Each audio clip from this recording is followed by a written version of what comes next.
ښوونه او روزنه په خپل کور کې خپرونه د پکتیکا د پوهنې ریاست د ساینس او ښوونیزې ټکنالوژۍ مدیریت له لوري وړاندې کیږي. بسم الله الرحمن الرحیم.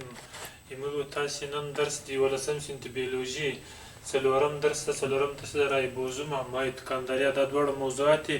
که وخت انشاءالله په بله موضوع به هم بیا وغږیږو. اول رایبوزوم موږ تاسې رایبوزوم دا د سایتوپلازم یو ارګانیل ده چې په 1953 میلادي کال کې کشف شوی ده. په 1953 میلادي کال کې د فعالات لخوا کشف شو. رایبوزوم په 1953 میلادي کې د فعالات لخوا کشف شو. دا رایبوزوم د الکتروني مایکروسکوپ واسطه باندې مخکې موږ تاسې مایکروسکوپونه په درې ډوله باندې ویلي وو. یو مو ویلی و ساده مایکروسکوپ ساده جوړونکي کار ورڅخه اخلي. دویم موږ تاسې ویلی و نوري مرکب مایکروسکوپ. دریم الکتروني مایکروسکوپ. یعنې د الکتروني مایکروسکوپ څخه دا معلومه شوه د رایبوزوم په خپله د الکتروني مایکروسکوپ واسطه باندې کشف شوی ده. څه ډول کشف شو؟ دلته د ای آر په سر باندې ای آر دا معنی اندوپلازمیک ریټیکولم. اندوپلازمیک ریټیکولم په تیر درس کې موږ تاسې ویلی وو چې دا په سایتوپلازم کې شبکه‌یي اتیمونو ته ورته جوړښتونه دي. اوس د دغه ای آر په سر باندې دغسې وړې دانې موجودې دي چې دې ته رایبوزوم وایي. یعنې د ای آر په سر باندې وړې دانې دي د تسبو د دانو په څېر باندې دا د رایبوزوم په نوم باندې یادېږي. خو رایبوزوم په خپله باندې شی ورته وایي دې ته نیوکلیک پروټین وایي. نیوکلیک پروټین ځکه ورته وایي چې دا د هستې لپاره پروټین جوړوي. یعنی رایبوزوم د هستې د پروټین په نوم باندې یادېږي. بله موضوع مایتوکاندریا ده. مایتوکاندریا په 1900 میلادي کال کې کشف شوې ده. په 1900 میلادي کال کې کشف شوې ده.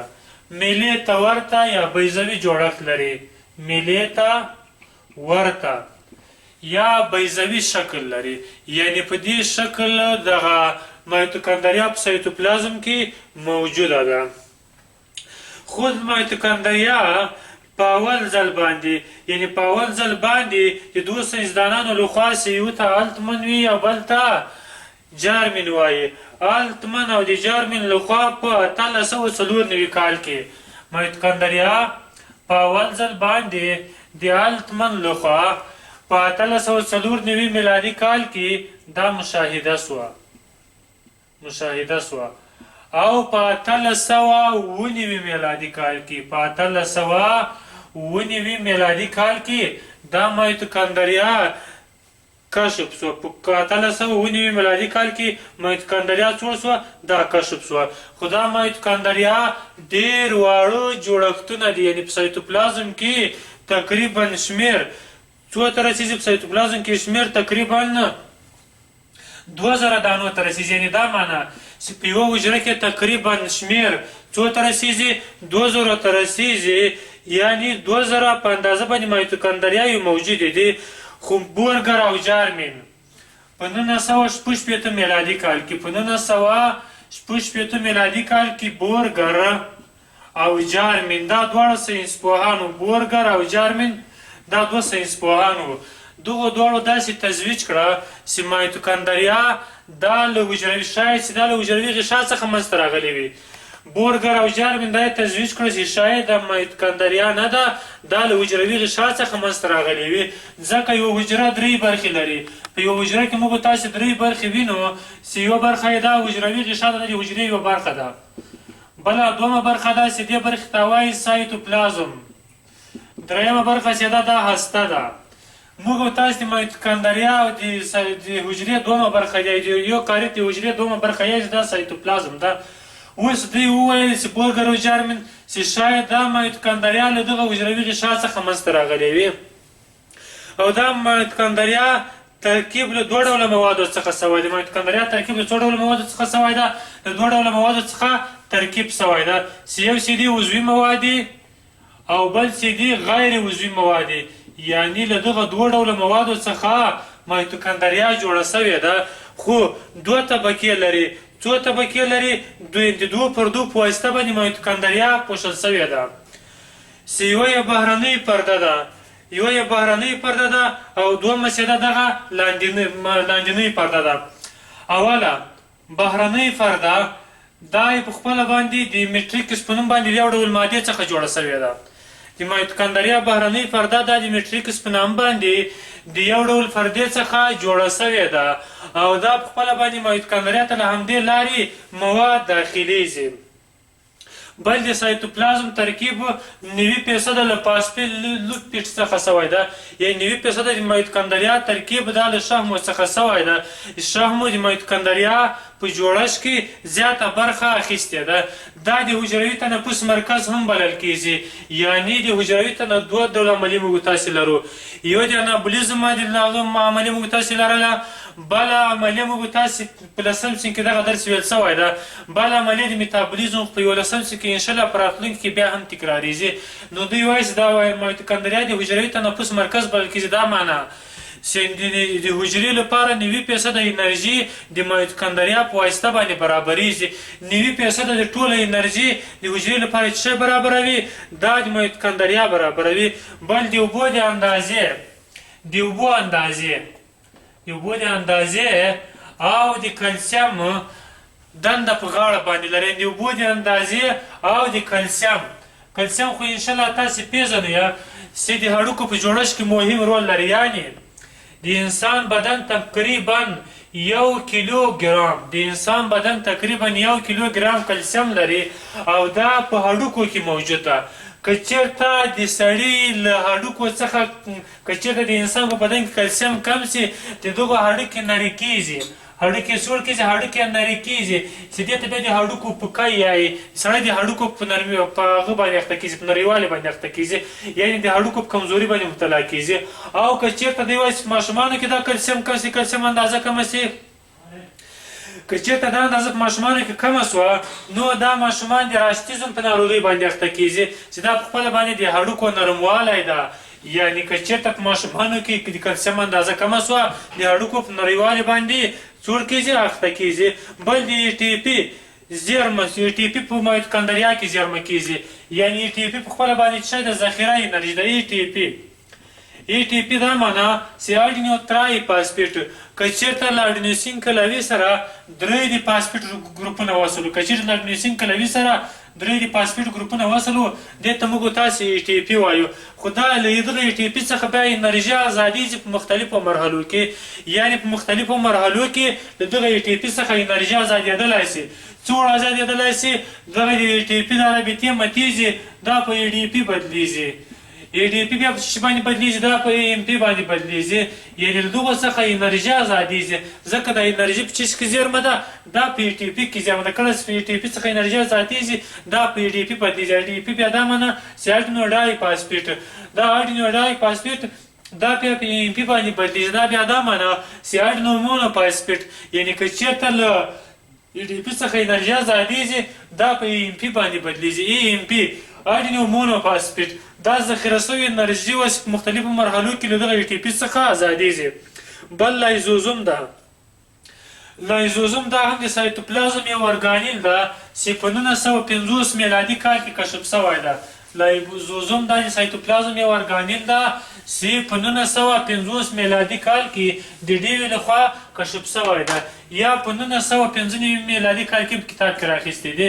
په 1995 میلادي کال کې دا لایزوزوم په سایتوپلازم کې کشف شو. د چا لخوا کشف شو؟ د ډیوي لخوا. ډیوي په دا یو ساینسپوه د لایزوزوم په حجره کې کشف کو. په کوم کال باندې؟ په 1995 کال کې یا په 1950 میلادي کال کې دا لایزوزوم په حیواني حجرو کې کشف کو. په حیواني حجرو کې، حیواني حجراتو کې کشف شو.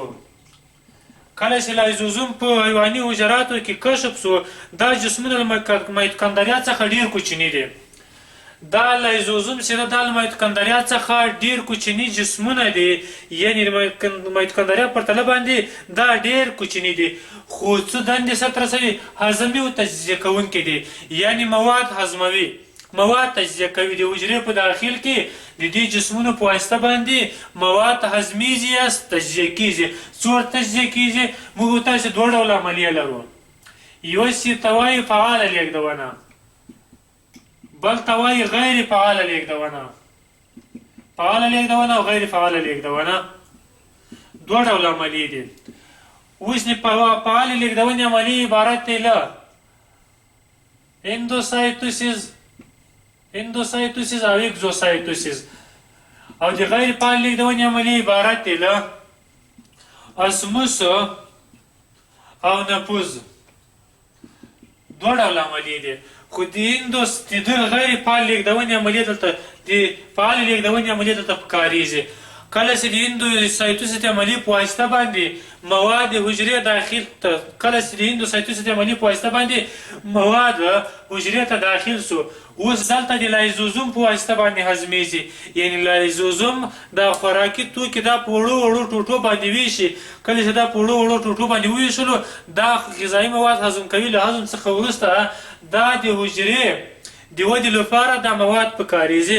بل د لایزوزوم دندې، لایزوزوم زړې تخریب سوي حجرې، یعنې که چېرته کومه حجره تخریب سوې وي له منځه تللې وي دا حجرې د لایزوزوم په واسطه باندې له منځه ځي. اضافي او غیر ضروري انساج هم له منځه وړي. یعنې اضافي مواد غیر ضروري انساج، هغه انساج چې بدن ورته ضرورت نه لري دا هم د لایزوزوم په واسطه باندې له منځه ځي. بل د چنګښې د بچي لکۍ، کله چې د چنګښې د بچي لکۍ انکشاف وکوي، چنګښه یوه مرحله د لاروه مرحله دا په اوبو کې سرته رسوي. اوله ورځ کله چې چنګښې د لاروه مرحله په اوبو کې سرته ورسوي، کله چې د چنګښې برونش دا په سوګو باندې بدلیږي، اوس د چنګښې د بچي لکۍ دا د لایزوزوم په واسطه باندې له منځه ځي. یعنې لایزوزوم د چنګښې د بچي لکۍ کټ کوي او دا په څه شي باندې بدلوي، دا برونش ته په سوژو باندې بدلیږي، خو لکۍ د لایزوزوم په واسطه باندې له منځه ځي. کله چې له منځه ولاړه چنګښه د اوبو څخه وچې ته راوځي، بیا زیاته موده په وچه کې تېروي او کمه موده دا په اوبو کې تېروي. بل هغه ته پسې راځو ګلجي اجسام. ګلجي اجسام په 1898 کال کې دا ګلجي اجسام چې دا هم د سایتوپلازم یو ارګانیل ده، خو په 1898 کال کې د کاملو ګلجي لخوا دا کشف سوي دي. ګلجي اجسام په 1898 کال کې د کاملو ګلجي لخوا په حیواني حجرو کې کشف سو. په کومو حجرو کې؟ دا هم په حیواني حجرو کې، په حیواني حجراتو کې کشف شوي دي.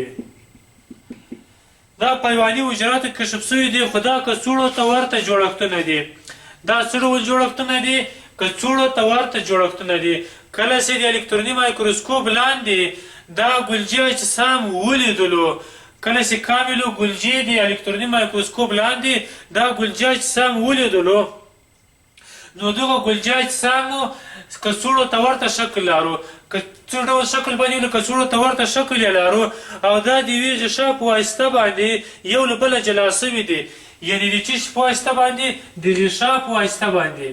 د غشا په واسطه ګلجي اجسام دا یو له بل څخه بیل سوي دي، مختلف غشاوې دي. په دې کې یوه غشا نه ده بلکې ډېرو غشاو په واسطه باندې ګلجي اجسام دا یو له بل څخه جلا سوي دي، یا دا ګلجي اجسام یو له بل څخه جلا سوي دي، خو د پروټین د ډلبندي په ډول باندې کار کوي. یعنې پروټین، دا پروټینونه دا ګلجي اجسامو ته راجمع کېږي. کله چې پروټین ګلجي اجسامو ته راجمع سو، د پروټین چې کله د ګلجي اجسامو ته راجمع سو، له دې ځای څخه له عیار څخه د پروټین له چیز څخه اخلي، دا له عیار څخه اخلي. کله چې له عیار څخه واخیستلو دا چې ته راجمع کېږي ګلجي اجسامو ته راجمع کېږي. کله چې ګلجي اجسامو ته راجمع سو، له ګلجي اجسامو چې دا پروټیني مواد بیا د حجرې نورو برخو ته ځي، خو د دندې چې شی دی، دندې د حجروي غشا په جوړښت کې مهم رول لري. لکه مخکې چې موږ تاسې حجروي غشا وویله چې د موادو په داخلېدو خارجېدو کې مهم رول لري او د یو کړټ د حجراتو یوه برخه ده. نو دوی وایي چې دا د حجروي غشا په جوړښت کې مهم رول لري. یعنې حجروي غشا د څه شي په واسطه باندې جوړیږي؟ دا هم د ګلجاج سامو په واسطه باندې جوړیږي. بل دا د سپورم د کروموزوم په جوړېدو کې مهم رول لري. د سپورم کروموزوم نه داسې جوړیږي. سپورم خو درې برخې لري. یوه برخه چې دا سر ده، دویمه برخه تنه ده، دریمه برخه لکۍ ده. سپورم درې برخې لري. اوس دا د سپورم کروموزوم چې کوم لیږدول کېږي، یعنې په دې کې مهم رول لري. کوم سپورم چې کروموزوم لیږدوي، کوم کروموزوم لیږدوي؟ خو یا به ایکس لیږدوي یا به وای کروموزوم لیږدوي. هر کروموزوم چې لیږدول کېږي په دغه جوړښت کې ګلجاج سام مهم رول لري. بل د حجروي دیوال په جوړښت کې مهم رول لري. یعنې حجروي دیوال چې جوړیږي یا حجروي دیوال ترمیمیږي، په دې جوړښت کې ګلجاج سام مهم رول لري. بل دغه مخاط ترشح کوي. مخاط دا معنی چې دغه د لاړو په ترشح کې مهم رول لري. د څه شي په ترشح کې؟ د لاړو په ترشح کې. یعنې لاړې چې له کومو غدو څخه تولیدیږي، دا هم د ګلجاج سامو په واسطه باندې تولیدیږي. بل سنتروزوم په 1808 کال کې په 1808 کال کې د بینډا لخوا کشف شو. سنتروزوم په 1808 کال کې د بینډا لخوا کشف شو. په کوم ځای کې کشف؟ په حیواني حجرو کې دا هم کشف شو. بلکې دا سنتروزوم په نباتي حجرو کې شتون نه لري. خو د سنتروزوم په سر باندې وړې دانې دي چې دې ته څه شی وایي؟ دې ته سنتریول وایي. سنتریولونه د سنتروزوم په سر باندې وړې دانې دي چې دا د سنتریولونو په نوم یادیږي. او دا سنتروزوم په دوه ډوله ده. په څو ډوله باندې ده؟ په دوه ډوله ده. یو ته وایي سنتریول، بل ته وایي سنتروسپیر. سنتروزوم دوه برخې لري. یوه برخې ته وایي سنتریول او بلې برخې ته وایي سنتروسپیر. سنتروزوم اوله برخه موږ تاسو وایو چې دې ته وایي سنتریول. سنتریول چې دا اوږده استوانایي شکله جوړښتونه دي. د سنتروزوم اوله برخه سنتریول نومیږي. دا اوږده استوانایي شکله جوړښتونه دي. دویمه برخه چې ده سنتروسپیر چې ده، دا د سنتروزوم دایروي برخه ده. دا دایروي شکل لري. دایروي شکل باندې پیدا کیږي. او د سنتروزوم کومه برخه ده؟ دا د سنتروزوم غلیظه برخه ده. خو هر سنتریول دا بیا څه څخه جوړ شوی ده؟ له 3 جوړه مایکروټیبولونو څخه جوړ شوی ده. یعنې هر سنتریول موږ تاسو ویلو چې د سنتروزوم په سر باندې وړې دانې دي چې سنتریول په نوم باندې یادیږي. هر سنتریول بیا له 3 جوړه مایکروټیبولونو څخه جوړ شوی ده. مایکروټیبولونه دا اوږده استوانایي جوړښتونه دي چې د سیلي او فلاجیل لرونکو حجرو په خوځښت کې مهم رول لري. مایکروټیبولونه دا اوږده استوانایي شکله جوړښتونه دي چې په راتلونکي درس کې راځي چې دا د سیلي لرونکو حجرو په خوځښت کې مهم رول لري. بله موضوع چې ده پلاستیدونه دا په 3 ډوله دي. موږ تاسو پلاستیدونه یایو. دوی وایي چې دا پلاستیدونه دا کروي یا پیالې ته ورته شکل لري. پلاستیدونه څه ډول شکل لري؟ دا کروي شکل لري یا دا پیالې ته ورته شکل لري. په 3 ډوله باندې دي. په څو ډوله دي؟ په 3 ډوله. یو اول ډول ده چې دې ته وایي کلوروپلاست. دویم ډول ته وایي کروموپلاست. دریم ډول ته وایي لیکوپلاست. په 3 ډوله دي. پلاستیدونه په 3 ډوله باندې دي. رنګه موادو له مخې موږ تاسو په 3 ډوله باندې پلاستیدونه لیدلی شو. اول ډول ته موږ تاسو راځو کلوروپلاست. کلوروپلاست چې دا د پلاستیدونو دا شین رنګ لري. کلوروپلاست موږ تاسو په شین رنګ باندې لیدلی شو. او په دې کلوروپلاست کې غذایي ترکیب عملیه سرته رسیږي. یعنې که چېرته د لمر رڼا د نباتاتو په دغه شین رنګه برخه باندې دا پاس شنه برخه د نباتاتو نه ده دې ته کلوروپلاس یې دا په شین رنګ زموږ تاسو د پاڼې د باندنۍ برخه یا بهرنۍ برخه دا د کلوروپلاس په نوم باندې یادېږي. کله چې د لمر رڼا دلته په دې کلوروپلاس باندې لګېږي دلته کاربن ډای اکساید او H2O اوبو دا تعامل سره کوي. کله چې تعامل سره وکاو دا ګلوکوز جوړوي. څه جوړوي؟ ګلوکوز یعنې پاخه مواد جوړوي. خو د پاڼې په لاندنۍ برخه کې دلته بیا د ستوماتا سرې دي. د پاڼې په لاندې برخه کې دلته د ستوماتا سرې دي. ستوماتا دا واړه سرې دي چې دلته د ګازونو تبادله سرته رسېږي. د ګازونو تبادله په دې ستوماتا کې دا معنا اکسیجن هوا ته خوشی کوي. د ورځې په مهال باندې نباتات اکسیجن هوا ته خوشی کوي او د شپې لمالې کاربن ډای اکساید دا هوا ته خوشی کوي. خو نباتات د غذایي موادو په شتون کې هم کاربن ډای اکساید جوړولی شي. یعنې که چېرته ګلوکوز تجزیه کېږي ګلوکوز د اکسیجن په شتون کې تجزیه کېږي یعنې دلته هم کاربن ډای اکساید جوړولی شي. بل دا نباتات له هوا څخه هم کاربن ډای اکساید اخیستلی شي. کله چې د غذایي موادو په شتون کې جوړ کړي له هوا څخه کاربن ډای اکساید واخیست نو دلته د ضیایي ترکیب عملیه سرته رسېږي. بل د اوبو د تبخیر عملیه د اوبو د تبخیر عملیه چې دا هم د ستوماتا سرې چې په پاڼو کې موجود دي. په پاڼو کې د ستوماتا واړو سرې دي چې دا واړو سرو له لارې د تبخیر عملیه سرته رسېږي. یعنې که چېرته نباتات اوبه له لاسه ورکوي له همدې سریو له لارې دا د تبخیر عملیه سرته رسېږي. بله موضوع په دې پسې کروموپلاست ده. کروموپلاست دا رنګه پلاستیدونه دي. رنګه پلاستیدونه دلته ځکه ورته یایي چې په مختلفو رنګونو باندې دا پلاستیدونه موږ تاسو لیدلی شو. یعنې په شین رنګ باندې، په زیړ رنګ باندې، په آبي رنګ باندې، په مختلفو شکلونو باندې دا موجود دي. په دغو ټولو کې د ضیایي ترکیب عملیه سرته رسېږي. خو دغه د دوی دا سروالی یا زیړوالی دا د څه شي په واسطه رامنځته سوی ده؟ دا د کاروتینوید په نوم باندې یو ډول ماده ده چې نباتاتو ته خاص ډول رنګونه ورکوي او موږ تاسې نباتات په خاصو رنګونو باندې لیدلی شو. بل لیکوپلاست دا لیکوپلاست دا بې رنګه پلاستیدونه دي. لیکوپلاست څومره دا بې رنګه پلاستیدونه دي خاص ډول رنګ نه لري. فرض کړه لکه کچالو که چېرته موږ تاسې کچالو چې دا یو بې رنګه پلاستید ده. اوس دا پلاستیدونه له یو حالات څخه بل حالات ته ویشتلی شي. یعنې که چېرته موږ تاسې دا پاڼو ته فکر وکړو پاڼې په دوبي کې شنې وي خو کله چې د مني موسم راسي دا زیړوالی رامنځته کوي. دلته دا کلوروپلاس په کروموپلاس باندې واویشت. یعنې د موسم په تغییر سره کلوروپلاس باندې واویشت. څه ډول؟ پاڼې شین رنګ لرو. دا شین رنګ یې په زیړ رنګ باندې واویشت. دلته شین رنګ د کلوروپلاس او رنګه پلاستیدونه چې کروموپلاس نو کلوروپلاس په کروموپلاس باندې واویشت. که چېرته موږ تاسې کچالو راواخو دغه بې رنګه پلاستید ده. که چېرته کچالو راواخو موږ تاسې دا کچالو لمر ته کېږدو دا شین کېږي. اوس دلته لیکوپلاس په کلوروپلاس باندې واویشت. او که چېرته موږ تاسې ټماټر راواخو ټماټر خو اول اور شین رنګ لري. دا ټماټر که چېرته موږ تاسې راواخو دا موږ تاسې لمر ته کېږدو له شین رنګ څخه په سره رنګ باندې اوړي.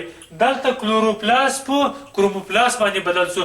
نو موږ تاسې دا وایست د پلاستیدونه له یو شکل څخه په بل شکل باندې بدلېدلی شي. انشاءالله په راتلونکي کې داسې خبره پرې کوو.